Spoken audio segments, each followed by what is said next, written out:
the big topic we're going to talk about today is happily ever afters. And do they exist? I mean, they exist in books, they exist in movies, but is that reality or is that fantasy? So, I don't think that they exist. I mean, we have to be realistic and we have to accept that life will never be perfect, and that's that.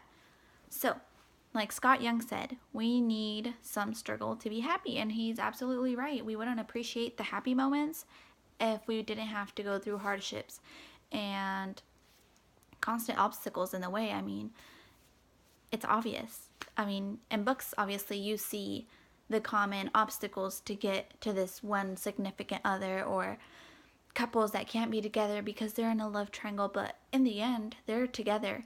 And that happily ever after is just not realistic because they get married and it's the end. And then it comes to our imagination to imagine what happens after that. And the truth is, it's not a happily ever after. There's going to be times where maybe they're not happy with something that one another did, or just something in general in life, maybe not even at each other. But happily ever afters do not exist, because even though they might be genuinely content with their life and being with one another, it's not always going to be that way. Happy is such a just like any emotion, happiness is so temporary. Just like Nancy Collier said, she said that in real life, happiness is just a temporary state, and she's absolutely right, because we have sadness. I mean, you're not going to be sad forever. I mean, it's so temporary. Just like being angry, just like being excited or anxious, it's so temporary. And even after marriage, you will be happy, but you will be also sad. Like I said, in movies or books, you are like so thrilled to get to that end of the book to read or imagine that happily ever after, because I mean, that's what we look forward to in life. We're taught to want that happily ever after, but the truth is, it's just not possible, because we're always going to go through something in life, whether our life is as perfect as it is or not. Because even if it's considered perfect, there's still times where things are going to get rough. A loved one's going to die, or your partner could die, anything. I mean, happily ever afters do not exist in any scenario.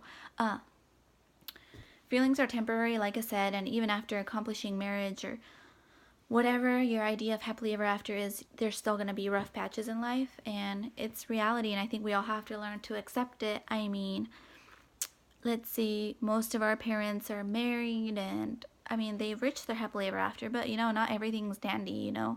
There's still things in life that catches up to them, and it's life. I mean, there's just so much that we look forward to, or that we've been taught to look forward to, and it's just not realistic. They're not realistic ideas.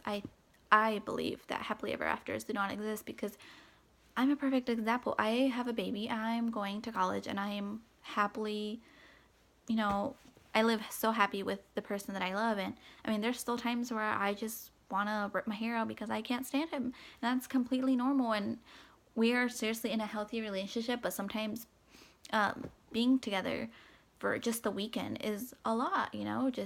There's just some things where you're gonna have a bad day and you're gonna give someone 100% happiness or not, and I think it's completely normal in life. And happily ever afters do not exist. I feel like it's an unrealistic goal that society has set for one another. And I mean, I love to read romance novels. I love to wait for the happily ever afters, and I love to watch like all the Nicholas Sparks movies. I mean, who doesn't? Who isn't a romance love geek? But it's life, and I think that we have to accept it. So, reality of it is, happily evers do not exist, and at one point in our lives, we will realize it.